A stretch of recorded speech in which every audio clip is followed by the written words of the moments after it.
The best of Money Matters. The Big Story. Welcome to The Big Story. I'm Hongbin Jung. Palestinian health authorities say Israeli airstrikes in Gaza have killed at least 200 people, many of them dead children. Now, attacks hit dozens of targets earlier today, ending a weeks-long standoff over extending the ceasefire that halted fighting in January. Strikes were reported in multiple locations, including northern Gaza, Gaza City, and other locations in central and southern Gaza Strip. The Israeli military says it is carrying out extensive strikes in the Gaza Strip, targeting what it called terror targets belonging to Hamas. Now, this is the largest wave of airstrikes in Gaza since the ceasefire began on 19th January. Talks to extend the Gaza ceasefire have failed to reach an agreement. So how will this conflict continue to unfold in the coming days? Will we be able to achieve another ceasefire deal anytime soon? And joining us today is Dr. Jessica Genauer, who is a senior lecturer in international relations, program director of Politics, Policy, and International Relations, course coordinator of Master of Public Policy, the College of Business, Government, and Law at Flinders University. Hi, Doctor. Thank you so much for joining us today. Hi, thanks for having me on the program. All right, just to start off here, what's happening on the ground in Gaza now as we speak? How is the situation unfolding? So basically what's happening right now is that the very tenuous ceasefire that was holding between Hamas and Israel has now completely broken down. Israel has gone back into Gaza with military strikes. We haven't yet seen an Israeli ground operation into Gaza, and we don't know whether or not that might be coming in the coming weeks. I see. Well, the Israeli airstrikes now end a weeks-long standoff over extending the ceasefire. Are we now back to ground zero? I mean, are we far from achieving peace in the region at this point? I think that we are very far from achieving a lasting and sustainable peace. However, I would say that even during that period of temporary ceasefire, we weren't that close to achieving a lasting peace at that time either. And that's because that period of temporary ceasefire, Hamas and Israel agreed on sort of more lower level factors that they could both agree on and get things that they wanted. But none of the really more intractable, difficult, political, complex issues were actually dealt with as part of that initial ceasefire. So it was almost inevitable that it was likely to break down at some stage. I see. Well, what is the Israeli military's rationale for, carrying out extensive strikes in Gaza?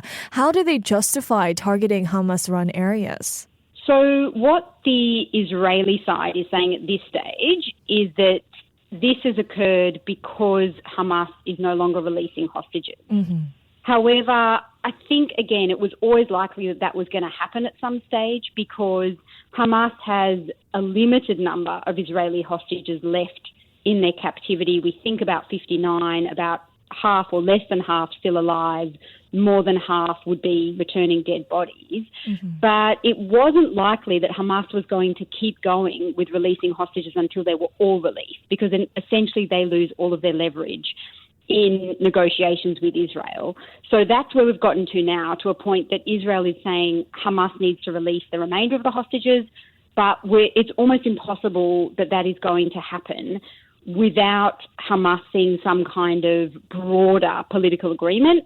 And then on the other side, it's very, very hard to see Israel actually agreeing to any kind of broader political agreement at this stage. So we're at a bit of an impasse, I would say, between the two sides. I see. So what are the potential consequences of the Israeli military's, decision to extend operations beyond airstrikes? Could this escalate the conflict further? It definitely could. So on the one hand, Hamas themselves are very severely degraded and don't have a lot of capacity to escalate militarily at this stage. However, Israel is saying that their stated goal is essentially to militarily eliminate Hamas. But what we've seen from the history of conflicts and warfare is that for a state military to essentially eliminate a non-state actor that is embedded within civilian population areas is almost impossible. So I don't think it's going to be very likely that Israel will be able to have that complete military victory over Hamas. So the longer that this drags on, the more that we might see escalation in surrounding countries or in the region, where we might see other actors starting to rise up and get involved, other non-state actors, such as we've seen a bit of that happening over the last approximately the last year.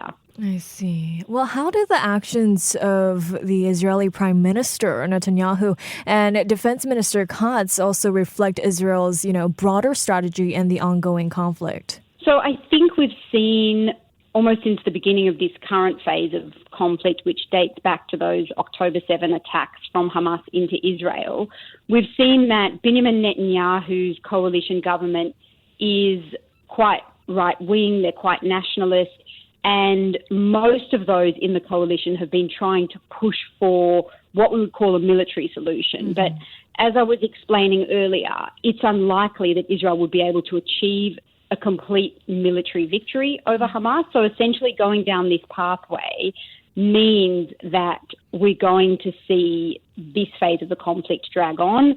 We're going to see probably more of the same in terms of those strikes on the Gaza Strip, where obviously there are still also civilians living there and trying to survive. Well, amidst all of this, Hamas has accused Israel of violating ceasefire terms, while Israel claims Hamas failed to release hostages. What's your take on these accusations, and how do they influence the ceasefire negotiations? I mean, what key factors led to the breakdown of the negotiations? So I think in almost any ceasefire, when we're looking at a hot military conflict, it tends to break down when either or both sides no longer want to actually maintain the ceasefire. So they see that breaking the ceasefire is, for whatever reason, more beneficial to them than maintaining the ceasefire. So I think that if Israel had really wanted to maintain the ceasefire, then it would have been maintained. As mentioned, same on the Hamas side, if above all else they wanted to release those hostages, they would have done so. But Hamas is purposefully holding back, I would say, a number of hostages in order to have future leverage. And I think that they understand that could lead to an end to the ceasefire, but they don't really see it as a viable option for themselves, as a sort of almost point of existential crisis for them as a group, to release all of those hostages at this stage. I see. I mean, the Israeli military's actions are reportedly backed by consultations with the U.S. administration. So how would you interpret the U.S. position on this conflict in light of the White House spokesperson's remarks about Hamas choosing war over hostages as, release? Yeah, that's absolutely correct. So I think watching the Trump administration and the stance that they're taking ever since President Trump has come in for his second term is really important and really significant. And I think that Israel's current actions are not disconnected from the fact that the Trump administration has essentially said that Israel has their full backing to engage in almost, any type of military operation in Gaza that they feel is necessary or appropriate. So I think that the way in which Trump has been talking about the war between Israel and Hamas is significant in giving Israel the license or the feeling that there would certainly not be any repercussions from the United States, which still remains a key ally of Israel, but also a very important military actor on the global stage, if they do break the ceasefire, as they are doing now, and engage in those military strikes again in the Gaza Strip. I see. So how does the U.S. involvement kind of shape the outcome of these military decisions moving forward? So it will be very important to see what role the US and in particular President Trump himself might play in coming weeks, because we've seen that Donald Trump in his second presidential term has almost been surprisingly interventionist in the way that he has approached global conflict. So I think at this stage it's more beneficial for Trump to hold back and to see what happens between Israel and Hamas in the next few weeks. But we might also see a Trump who starts to insert himself more fully into either trying to create another ceasefire agreement further on, or actually getting more involved in some way, whether it's some sort of lower level military involvement, obviously not boots on the ground, but in terms of that support and bringing US troops into the region, which also could destabilize things regionally. I see. Well, Hamas has not yet declared that it is resuming the war, but it has called on mediators and the United Nations to intervene here. What do you think about Hamas's call for the UN to intervene in this situation? I mean, is there any realistic potential for any sort of UN intervention in this conflict? And would, UN intervention have any impact in this conflict? I don't think that it is realistic. I mean, I think it's interesting that Hamas has called for UN intervention, so that in itself is maybe significant or symbolic. But I don't think that we will see, essentially any operation would need to be approved by the United Nations Security Council. And on that council, both the US and, also Russia, France, the UK and China all have veto power. But importantly in this case, I think it's unlikely that the US would approve some kind of mission to Gaza at this point in time. In addition, there would need to be a clear cessation in the fighting for any sort of UN troops or UN peacekeeping force to be able to go into the area, which just doesn't seem likely at this stage. I see. Well, much of Gaza now lies in ruins after 15 months of fighting here. So given the scale of civilian casualties, especially with more than 48,000 reported deaths, what are the current challenges of addressing humanitarian concerns in Gaza? So there is a massive humanitarian crisis in Gaza, and partly what makes the situation so acute is that civilians in Gaza have nowhere to go and also are not currently receiving humanitarian aid. And certainly even when that aid was coming through, it's not in sufficient amounts to provide for the people who are living in Gaza. So yes, this is a very acute situation. It's something that would require intervention by a body like the UN. But I think that currently, the UN obviously does do, some efforts towards trying to relieve the humanitarian situation. But I think currently under the Trump administration, with the US being such a key player and such a key actor internationally, we're not going to see the sort of pressure applied that would need to be applied on Israel in order to ensure that the requisite amount of humanitarian aid actually gets into the Gaza Strip. I see. Well, Dr. Genauer, earlier in the conversation, you did mention that, other actors or other regional powers could enter into this conflict as well. But what role do you think regional powers like, Iran, Saudi Arabia, and Turkey play in the ongoing conflict, both in terms of military support and diplomatic influence? Yeah, so each one plays a bit of a different role. Certainly, Iran has been a key backer of Hamas. They're now also in the last year or two quite severely degraded in terms of their capability. Right. So it's not clear whether or not they're going to play a sort of decisive role in the coming months or even years.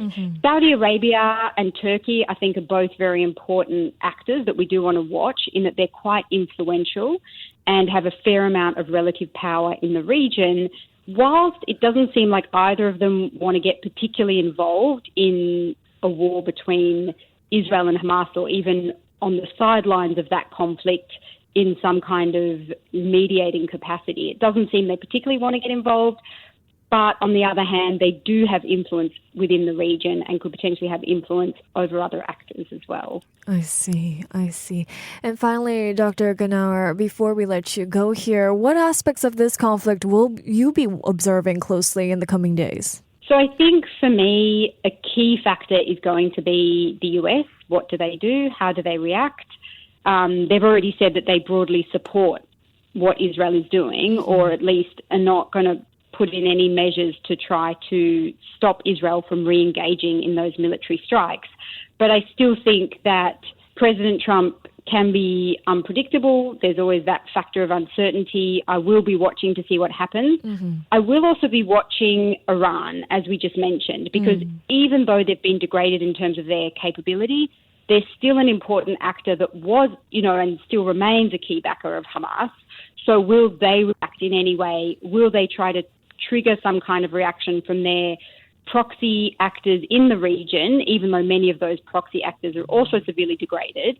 I'll also be watching, this is a little bit tangential to the actual conflict between Israel and Hamas, but I'll also be watching what happens in Syria, where there's quite a lot of volatility at the moment. And if anything escalates there, that could sort of, I guess, in a way distract from or maybe influence in a way what's going to happen also between Israel and Hamas. I see. Well, thank you so much, Dr. Genauer, for your time and your insights today. You're welcome. Thank you. That was Dr. Jessica Genauer, who is the Senior Lecturer in International Relations, Program Director of Politics, Policy, and International Relations, Course Coordinator of Master of Public Policy at the College of Business, Government, and Law at Flinders University. This has been The Big Story with me, Hongbin Jeong.